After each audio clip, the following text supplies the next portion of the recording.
Good evening, I'm Luke Lyddon with your look at sports. If there was ever a moment to settle the debate, it'd be today. Dak Prescott was made for the spotlight. It's obvious. But with Tony Romo almost back to full health, there's even a little more pressure on the Rook, as if there wasn't already. There aren't a lot of words to describe how good he and Ezekiel Elliott have been for the Cowboys. And at this point, you hear the words Tony Romo and say, huh? Who's that? The Cowboys caught up in the best game of the day against the Steelers. They've done it all season long, so no reason to stop now. Late first, Ezekiel Elliott leaking on the screen pass. And look at all that space following the lane of blockers, and he's gone. The only man keeping up with them is the referee on the sidelines. That effort may be more impressive than the score itself. Zeke with 95 yards receiving, but he was just warming up. You'll see what I mean in a moment. In the third, boys down 2. Now it's Dak's turn. Prescott, the perfect movement in the pocket at the right time, and the dime over the top to Dez Bryant for the 50-yard score. Prescott finished with 319 passing yards, 2 TDs, and no INTs. This game, though, had 7 lead changes. 7. Le'Veon Bell only 57 rushing yards in the evening, but he fought for every one of them as he gets in for the 1-yard score to retake the 1-point lead. But still in the fourth, same score. Remember Elliott, the former Buckeye, having the game of a lifetime. 114 total yards on the ground as he glides through the Steeler D for the score to go up 5. But we have yet another lead change. Less than a minute left. Big Ben in the hurry-up. Going to call for the spike play to stop the clock.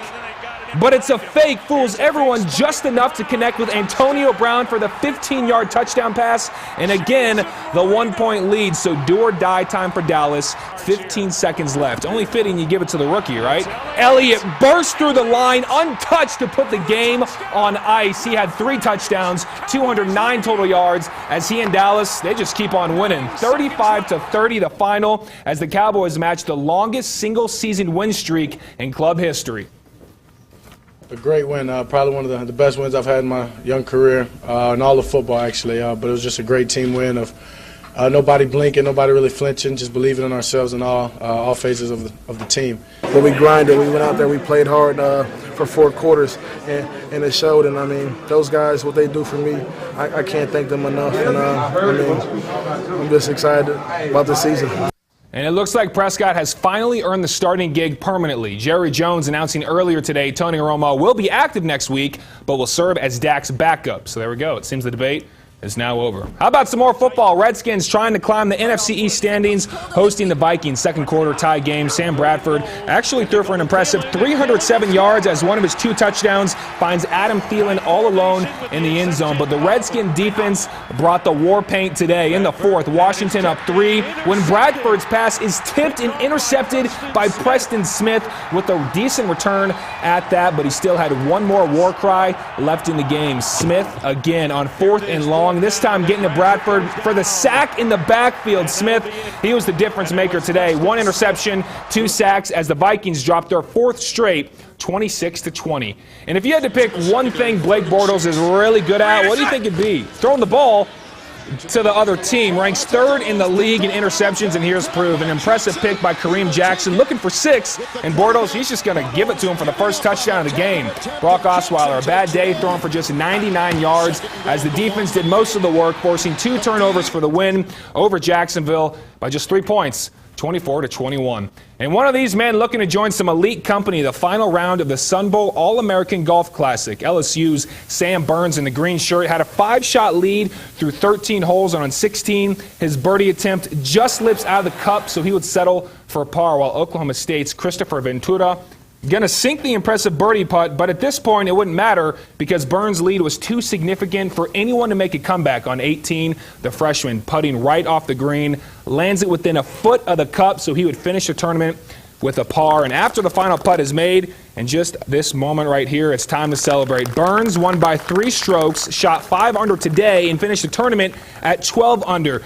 The Tiger shaking hands with his competitors and then presented with the beautiful Lee Trevino Trophy. Burns joined some great company of former champs, including Tiger Woods and Scott Simpson. I was really excited to be one of the winners here, especially with all the competition that they have. I mean, you can look back inside and see who's won this tournament, but I'm just really thankful.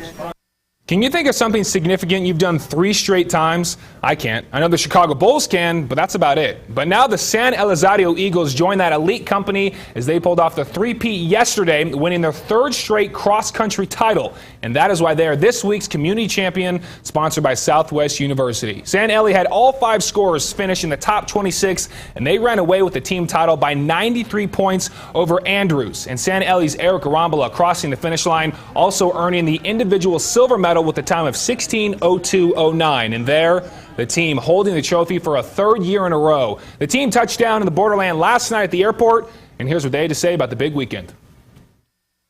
It's the first time in El Paso that a team from El Paso wins the state championship 3 times in a row. So for us to put the name of San Elizario, and not only San Elizario, the name of El Paso out there in Austin, it means a lot. Well, I think we should all be proud of it, and that anything is possible, even though we come in a small town from San Eli, and anything is possible if you really work hard. Congrats, boys. And UTEP women's basketball looking for the first win of the year against Texas Southern. And the ladies playing some football at the Don Haskins Center. Off the miss, Susanna Puck with the heave down the court to Kratina Zek, who finishes with a nice lay-in off the glass. But UTEP still struggling early on in the season because Southern's Caitlin Palmer, the drive, the dish to 6'3" Shamaya Brooks, and no chance there. She gets the easy layup to fall. And then Palmer later, the 3, drops it from the corner. The Lady Miners fall 89-68, and it's the first time since the 2008 season UTEP has started the year at 0-2.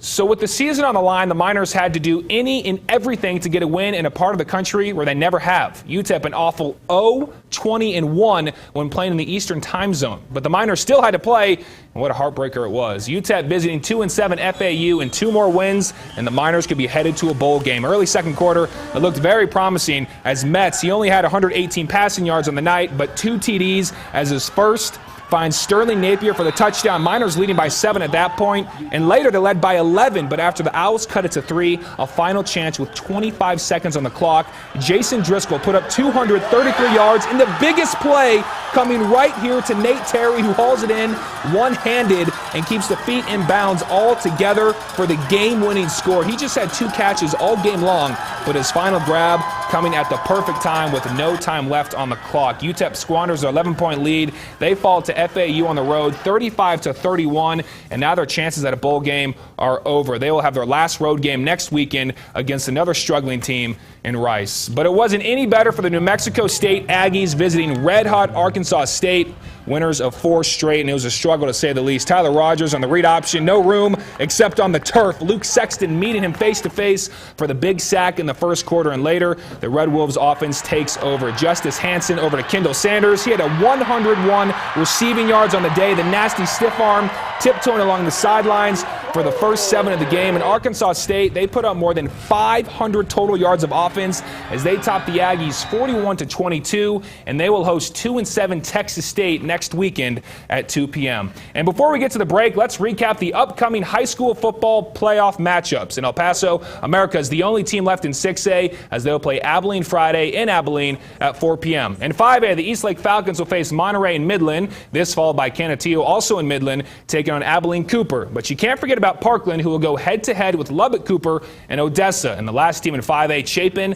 to play Lubbock Coronado next Saturday and Odessa as well. So those are the remaining teams in the borderland, but we still have many more teams fighting for a state title over in New Mexico. But keep in mind, some of the dates and times are still being determined for these matchups. In 6A, Oñate will play number 1 seed Rio Rancho next week. 4th seed Centennial coming off their bye will play 5th seed Manzano next weekend. 3rd seed Las Cruces also coming off their bye, set to face 6th seed Clovis Friday at the Field of Dreams. And finally in 6A, 10th seed Mayfield will play 2 seed Cleveland. And 1 local team left in 5A, 8th seed Alamogordo, a big task ahead as they will play number 1 seed Artesia Friday at 6 p.m. And finally over in 4A, the 5th seeded Hatch Valley Bears will take on 4th seed Colbday Saturday at Colbday High. So we still have a lot of football to look forward to in the coming weeks. We are keeping those fingers crossed. That's a look at sports. We'll be right back after the break. Stay with us.